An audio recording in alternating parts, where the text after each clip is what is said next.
half of it. So, and I do that a lot, so just let you know. I drop the pick on. Alright, hope you guys like it.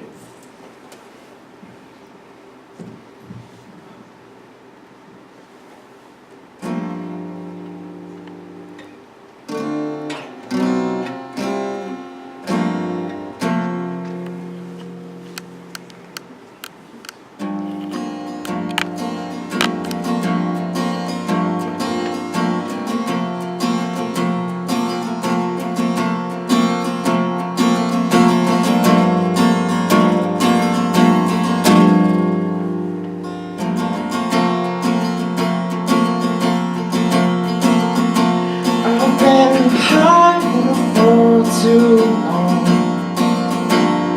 My heart is where you ought to belong.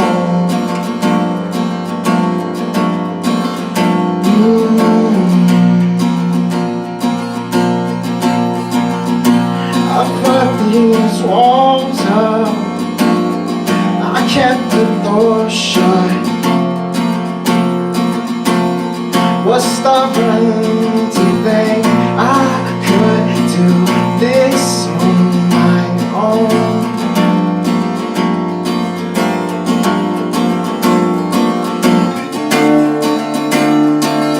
And I've had it all, the pain and the hatred, and I used to fake it.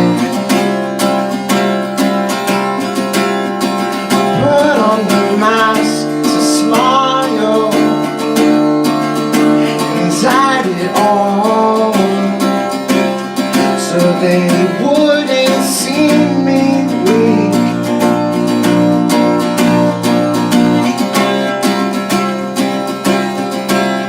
And I have sinned, I've given my lies, my lust for things that I don't need.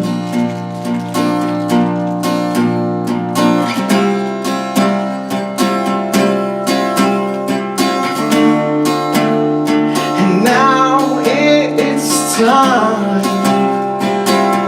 to get these stains away from me.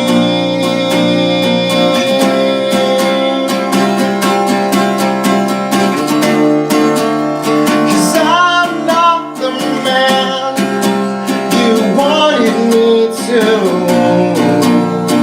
be. So take over.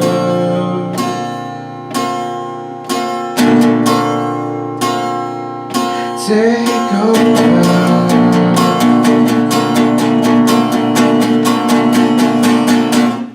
I'm ready.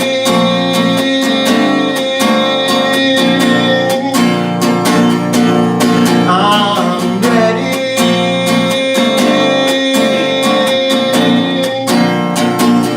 to be broken into.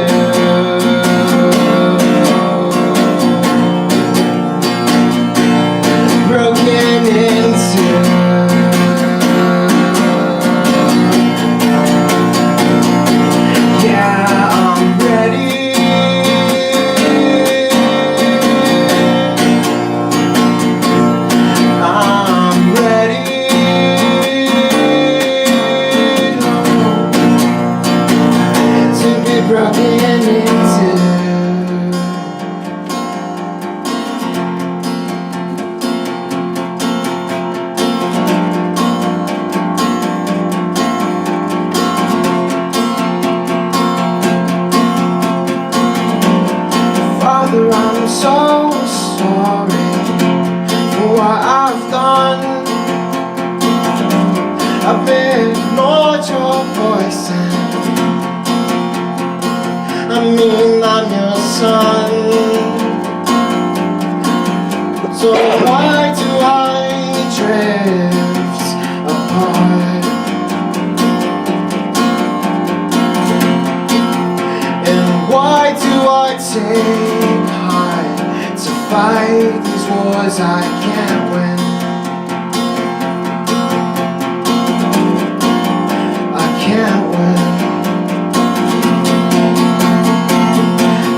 just take over.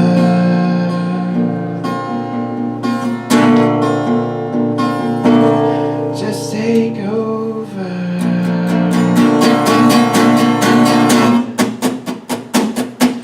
'Cause I'm ready.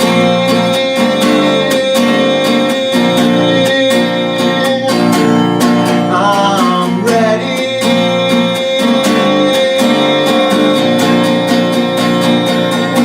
to be broken into.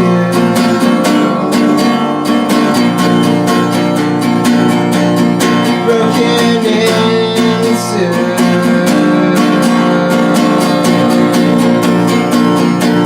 Yeah, I'm ready.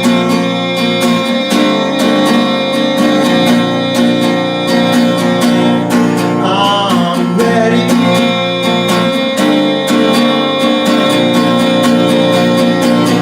to be broken into.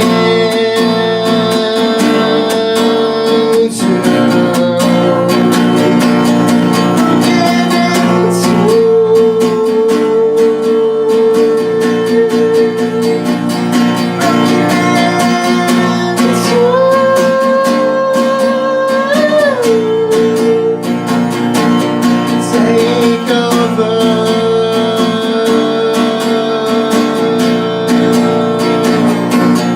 Take over.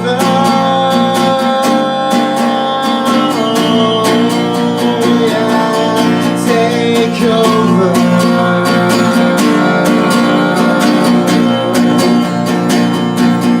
Take over.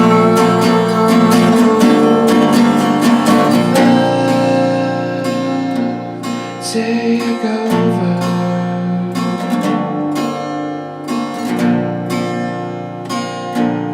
Take over.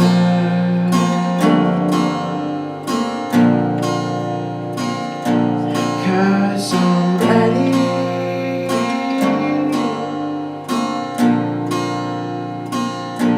I'm so ready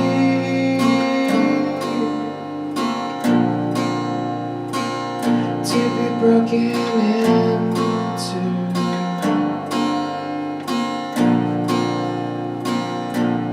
Broken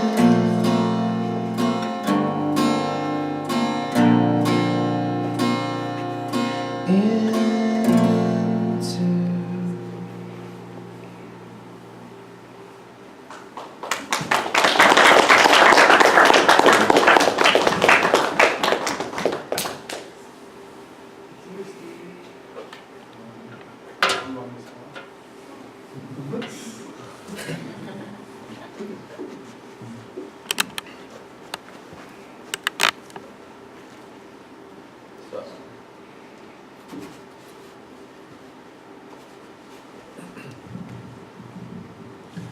So for those who also never been to one tribe meetings, we tried to give a drawing at the end of the night, but I kind of feel like today we should do two. What do you think? I mean, we do two. So let's get another one going.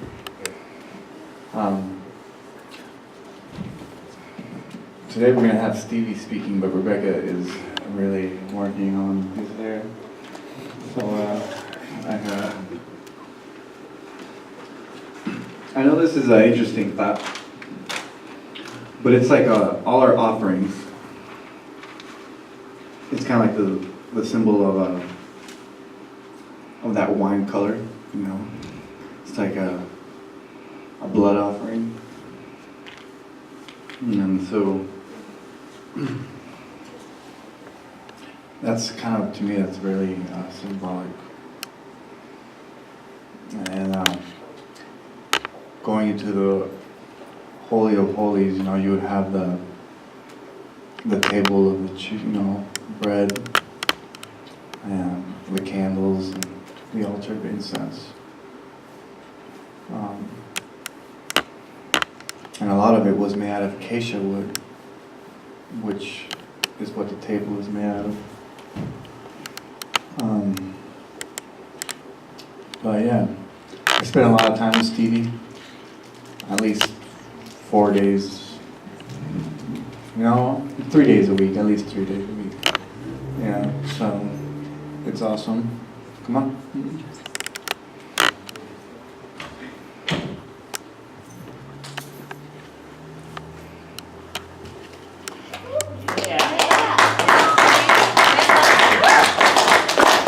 So, I never actually done this before, so this is actually my first time ever speaking like this, in a sense. With a bun? With a bun too, yeah. But in the sense of like, I was supposed to start working on this last Wednesday, but the verse of the day on Wednesday was, "Therefore do not worry about tomorrow, for tomorrow will worry about itself. Each day has enough trouble of its own." So I worked on it today. I want to speak about a trouble in my life. I just started going to college, and college is interesting, but there's something that I've noticed, and that's what this is going to be about a little bit, but a little bit about my past too. So, growing up, I was not the best of people, especially in my elementary and middle school years. When it came to bullies, I wasn't the guy being bullied. Well, and I wasn't the main guy bullying. I was the guy who just stands next to the bully, who just is like right next to him and not speaking a word while they say words to other people. Because I moved around schools a lot when I was younger, so making friends for me was not very easy. Most of the time, the only people who would accept me was the one who was excluded the most. And growing up, I realized that the reason that most bullies were bullying other people was because they felt like they were the most excluded. Usually they were. They were not the best at sports, or they weren't the smartest person in the class, and so sometimes people didn't really talk to them. And so I usually ended up next to that person. Not always, but most of the time. By being a friend to those kind of people, I've hurt other people at the same time. Because I thought being a good friend was listening to what they were saying, as in, oh, they don't like me, so you're not supposed to like them. So that's kind of what I followed. Out of all the bad and stuff I've said, and all the situations God's put me in, I realized that maybe my point was to be a friend to the person who was hurting other people because they were hurting themselves. Proverbs 17:17 says, "A friend loves at all times." It was around the 4th grade. I went to go visit my friend's house. I'm going to call his name John, even though his name wasn't John. He lived with his mom and his stepdad, and his parents drove me to his apartment, and arriving there, right after we got there, both his parents left, and so it was just me and him by ourselves in his apartment place, playing around. And what I realized with him was that was a normal thing for his parents to just be gone mostly all the time. There was some stories where he was like, yeah, like 3 months ago we did this and that, but like 3 months out of an event with your parent that wasn't like too particularly big, I didn't feel like he was being loved. Because of that, I've learned that friends are important. But as I've grown older, I've struggled with those kind of things. In middle school, I was doing things that I probably shouldn't be doing with other people. Not necessarily super bad, but as in friend-wise, the same thing as before. Especially in 7th grade, I was the friend of the guy who would do like all these bad things like vandalism and drugs and stuff, but I never did any of that. However, I was the friend of him, and he always, like, he would exclude everybody who had friends, and all the people who looked lonely, he would bring into our circle. And he would say things to people like, oh, Stevie doesn't like you, or Stevie doesn't want to do this, or Stevie doesn't like that kind of thing. So, and I just went along with it, even though I didn't necessarily agree with him.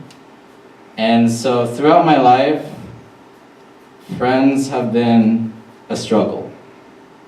And that's usually why you don't see me hanging out with a lot of people. And a lot of times if you're not one to talk to me, I probably won't talk to you. Though I'm not saying I don't want to talk to you, it's just I find it really hard to do stuff like that. I didn't realize I was really hurting people until high school. And so high school was when I tried to exclude myself on purpose. I would always pretend like, oh, I'm just gonna work on this by myself because I don't think that that I would be really much help to people, or I would just end up being a pain to people. I ended up sort of lonely and depressed throughout high school, throughout middle school. Some of my friends throughout middle school, I told them that, my best friend in middle school, I told him that I would take a bullet for him. And then he said that I would not die for you, so you shouldn't die for me. And greater not love of man for one who would die for another one. So, things throughout my life, I realized that I'm not perfect,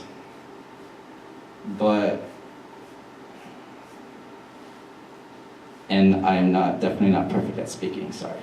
I get rambling, I start rambling about something, and then I start moving on to different subjects slightly, and so then I lose my train of thought, and so I'm like way off my list right now. Anyway, I realized throughout college, when I first went to college, I'm just gonna put this away. When I walked into college, the college campus and stuff, everybody was running around. You saw a few people talking with each other, but everybody was all focused on themselves and trying to get themselves ready for all their classes, like buying all the textbooks, getting all your supplies. The line was huge. And I was looking for people, like maybe some of my old friends want to talk, and if I could find any of them. And nope, they don't want to talk. They're all busy with things. And so I was there. I'm talking about the first, yeah. Anyway, friends are important in life. Like Proverbs 17:17, I think I said earlier, a friend loves at all times, and God is love, is 1 John 4:8. So, with people who, a lot of times you see that person who has a hard time making friends, and sometimes they look like they want to avoid you, which is what I tried doing throughout my high school years.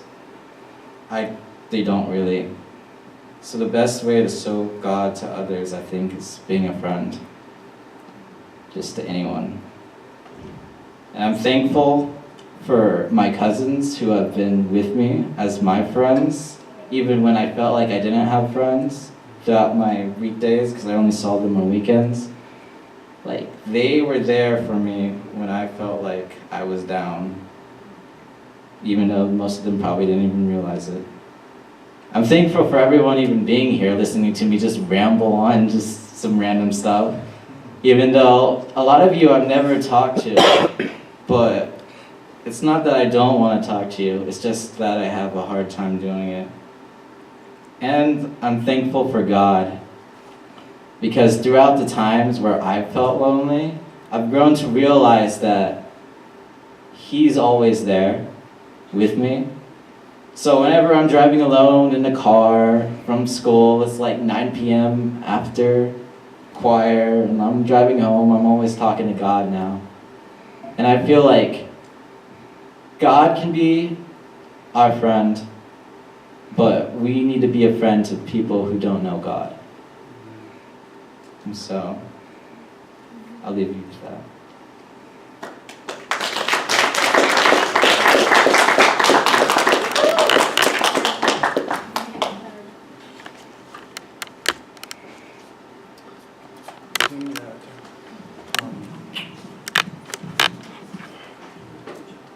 Can we have Rebecca and Stevie?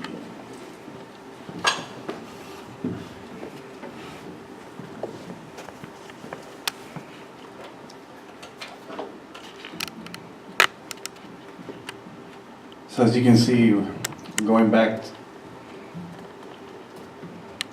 into the priesthood of things, the main point was not a sermon. The climax of everything was intercession for one another. So the priests wouldn't go in there to go eat their bread and light the candles and light the incense to do a sermon. And then it was, I don't know why somehow things got switched around, but the point was, hey, now we're gonna go mediate for the people. And so we're gonna go into a time of we pray for everyone. And we anoint everyone with oil. You can choose to have it on your forehead or on your wrist. And so Josh, it's the oil is right underneath the candle.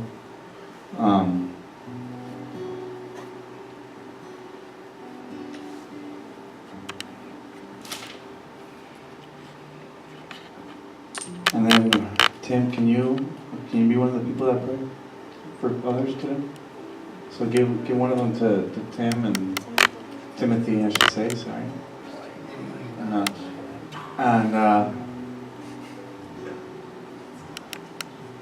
And then let's give another one to Timothy's dad.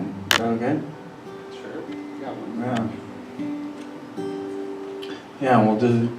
We usually choose 3 people, so we'll go with those 3, and then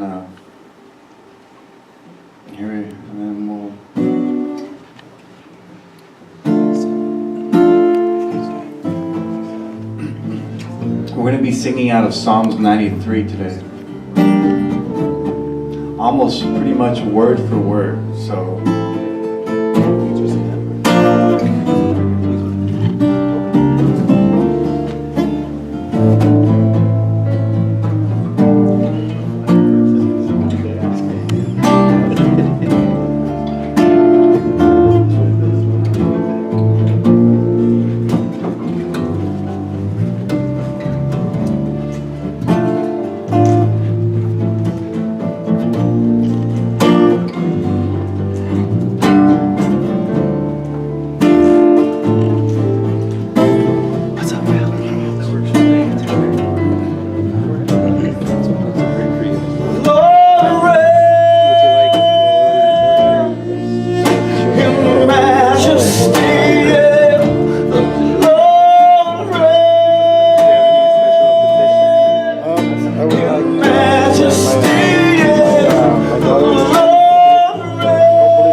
Whatever treatment she gets in the Philippines, Lord, that you are there so that she can be feel comfortable.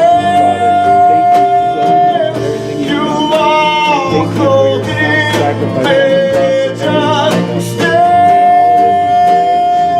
Jesus The Christ. Lord reigns in majesty, yeah. The Lord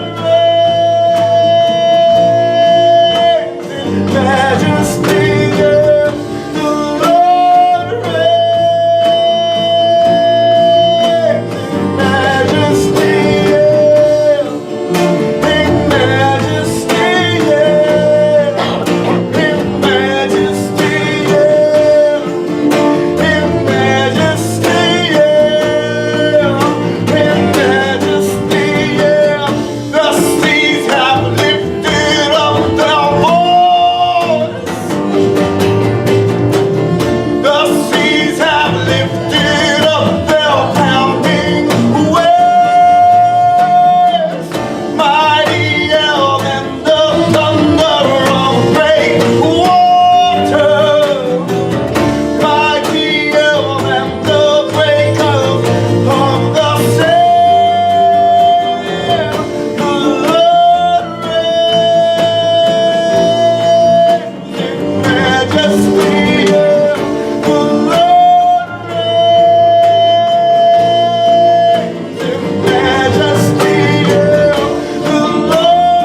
stay